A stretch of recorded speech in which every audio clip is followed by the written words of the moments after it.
Okay, so you want to know how metals get so strong. Right. You sent over this excerpt from Material Science and Engineering, and wow, it looks pretty intense. Yeah, it's a real deep dive into the world of dislocations. That's what we're here for, though. Ready to get microscopic. Absolutely. Let's So dive things first, let's talk about plastic deformation.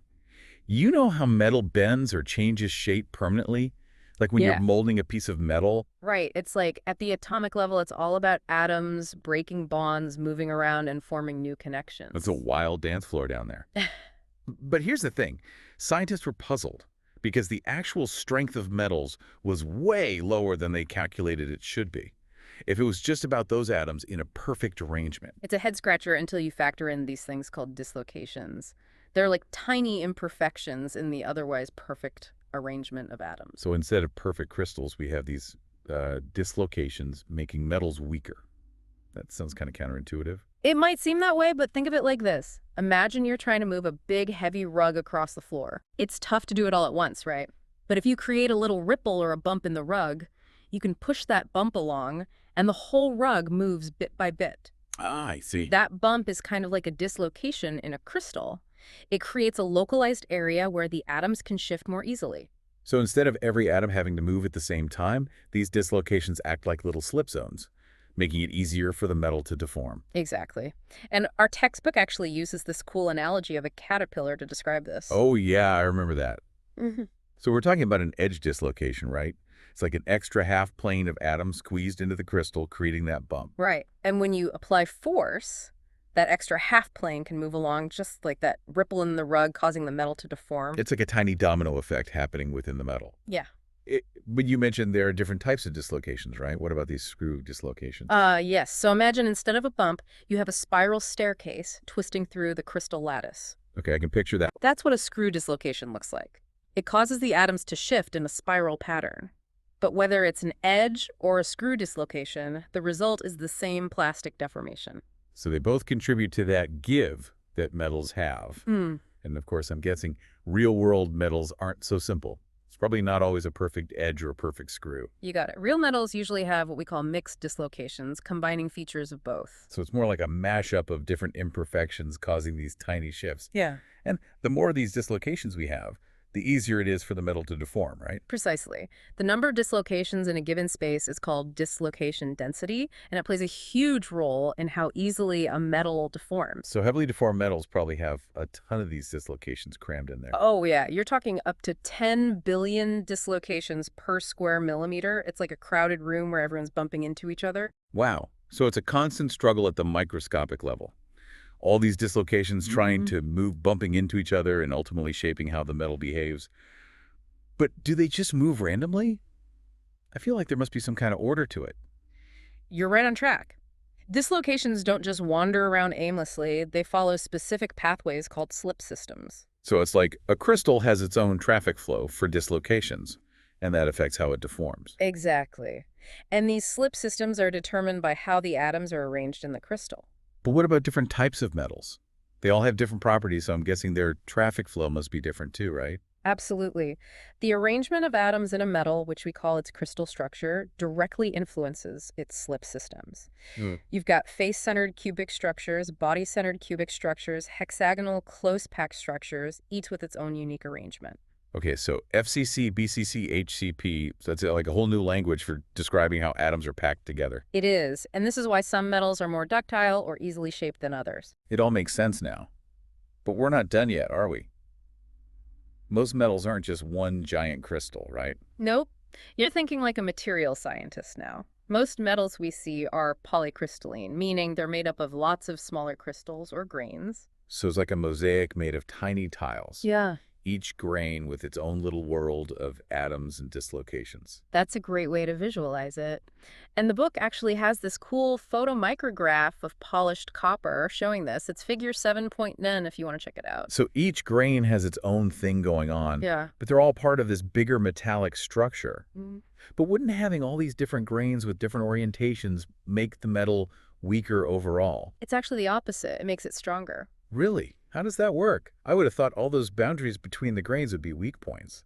Think back to that rug analogy. Remember how we said a bump in the rug makes it easier to move? Yeah. Now imagine that rug is covered in tiny pebbles. Okay. Those pebbles make it harder to push that bump along, right? I see where you're going with this. The grain boundaries act like those pebbles, making it harder for dislocations to move freely from one grain to the next. So the more pebbles or grain boundaries we have, the tougher it is for the metal to deform. It's like a built-in obstacle course. Exactly, and that's just one of the ways we can make a metal stronger. Okay, so we've got these grain boundaries acting like obstacles, Yeah. making it tougher for those dislocations to move around. Right, and that brings us to some of the techniques engineers use to actually manipulate a metal's strength. Ooh, yeah. Let's get into that. The textbook mentioned grain size reduction, solid solution strengthening, and strain hardening. Those are the big three. So grain size reduction, we kind of already touched on that. It's all about making those grains smaller. Exactly, like creating more pebbles on our rug analogy. To make it tougher for the dislocations to move, Yeah. but how do they actually do that in real life? Well, one way is through controlled cooling. If you Ah. cool a molten metal really quickly, it forms lots of tiny grains. So it's like we're giving the metal a shock treatment. Kind of. Another method is to actually deform the metal at high temperatures. This can break up the larger grains into smaller ones. So it's like giving the metal a workout, forcing those grains to rearrange themselves. But is there a point where the grains become too small? Like, wouldn't that make the metal brittle? Yeah, there's definitely a sweet spot. If the grains get too tiny, those boundaries can actually become weak points. Okay, so it's all about finding the right balance. What about this solid solution strengthening? That sounds pretty intense. It's actually simpler than it sounds. It's basically about adding impurity atoms to the metal. Impurities.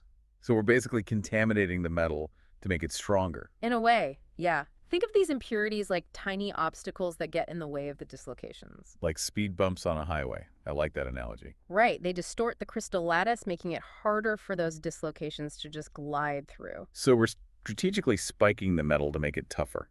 Pretty clever. And what about strain hardening? Is that the same as cold working? It is. It basically means we're deforming the metal at room temperature. So we're making it stronger by bending it or shaping it. Doesn't that seem kind of counterintuitive? It does. But think about what happens when you bend a paper clip over and over again. It gets harder in the bent area. Exactly. And more brittle.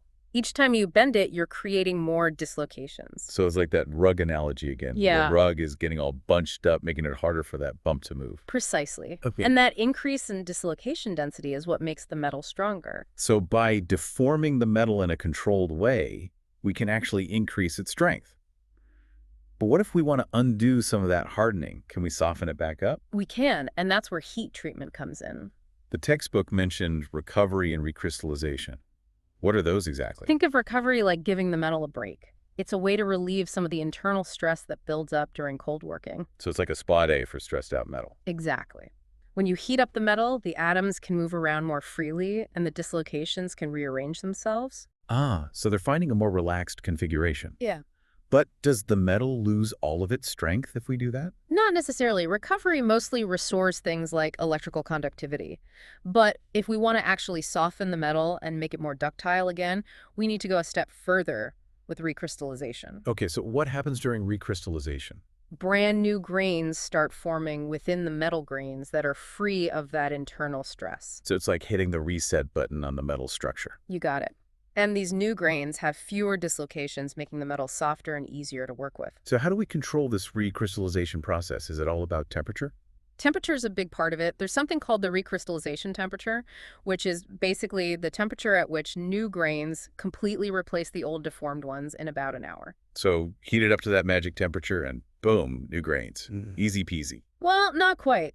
It's not a fixed number. The recrystallization temperature depends on a few things, like how much cold work the metal has gone through. So the more we've bent and shaped the metal, the lower the recrystallization temperature will be. Exactly. It's like the metal is saying, okay, I've had enough, let's start fresh. And the purity of the metal also plays a role. Impurities make it harder to recrystallize. Yeah. Makes sense. They're kind of like getting in the way. Right. They act like anchors holding onto the grain boundaries. So a purer metal will recrystallize more easily at a lower temperature. Got it. But what about if we want to shape a metal without making it harder in the first place? Can we do that? We can, and Yeah. that's called hot working. Hot working. Yeah. Yeah. Basically, you're deforming the metal at a temperature that's above its recrystallization temperature. So as we're shaping it, it's constantly recrystallizing. That's brilliant. We're Yeah. staying one step ahead. Exactly. But what happens if we keep heating the metal even after it's fully recrystallized? What happens to those new grains? Hmm, good question. They probably start growing, right? Like those tiny tiles in our mosaic merging together. You're exactly right. That's called grain growth. And here's the thing. Remember how we said smaller grains usually mean a stronger metal? Well, if those grains get too big, the metal can actually become weaker. So it's a delicate balance. We need to heat it up enough to recrystallize and soften it, but not too much that the grains get out of control. Right. It's all about finding that sweet spot. But why do those grains grow in the first place? It seems counterintuitive since smaller grains are usually stronger. Yeah, it's like they're going against the grain, pun intended. Well, it all comes down to energy. Those grain boundaries we've been talking about, they have higher energy than the neatly arranged atoms within the grains. So the system wants to get rid of those high energy boundaries. Exactly. And it does that by merging smaller grains into larger ones, reducing the overall grain boundary area. It's like nature is trying to find a more stable, relaxed state. Precisely. And the speed of this grain growth depends on both time and temperature. The hotter it is, the faster those atoms can move around and the faster the grains will grow. The textbook actually has a graph showing this. It's figure 7.25.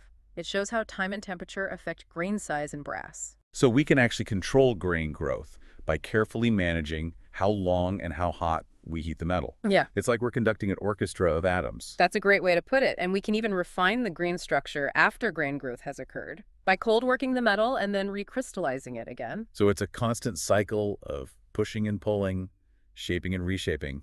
We can really fine-tune a metal's properties to suit our needs. It's amazing. It really is. And while we've been focusing on metals, a lot of these concepts apply to other materials too, like ceramics. Oh, right. Ceramics are super strong, but they're also really brittle. Is that because of their dislocations? Partly. Their dislocations don't move as easily as in metals, so instead of bending, they tend to just fracture. So understanding these microscopic processes is crucial for engineering materials for all sorts of applications. From the airplanes we fly in to the smartphones we use every day. It's a whole hidden world that most people never even think about, but it's dictating how things behave all around us. And it's so fascinating to finally understand what's going on beneath the surface. It's like we've unlocked a secret code. And the best part is we're still learning. There's so much more to discover about this hidden world. Which is what makes it so exciting. Yeah. Who knows what amazing materials we'll be able to create in the future as we unlock more and more of these secrets. The possibilities are endless. And Yeah. maybe one of our listeners out there will be the one to make the next big breakthrough in materials science. That would be awesome. So to all our listeners out there, what are you most curious about after this deep dive? What surprised you? Let us know. Maybe your question will spark our next deep dive. Until then, keep exploring, keep questioning, and keep diving deep into the fascinating world around us. It really is amazing to think about, isn't it? Like we've been talking about these tiny little dislocations and grain boundaries. Yeah, and they're responsible for whether a metal bends or breaks, or how strong it is. It's wild. It's like there's this whole universe happening at the microscopic level. And we only get to see the end result, the material itself. But understanding what's going on beneath the surface, it's like unlocking a secret code. And the best part is we're still figuring out this code. There's so much more to learn about material science. Exactly. It's a constantly evolving field with new discoveries happening all the time. Who knows what kind of amazing materials we'll be able to engineer in the future as we learn more and more about these microscopic processes. It's pretty exciting to think about. Maybe one of our listeners will be the one to make the next big breakthrough. Oh, that would be something. So to all our listeners out there, what are you most curious about after this deep dive? What surprised you? What questions do you still have? Let us know. Maybe your question will inspire our next deep dive into the world of materials. Until then, keep exploring, keep questioning, and keep an eye out for those hidden universes all around us.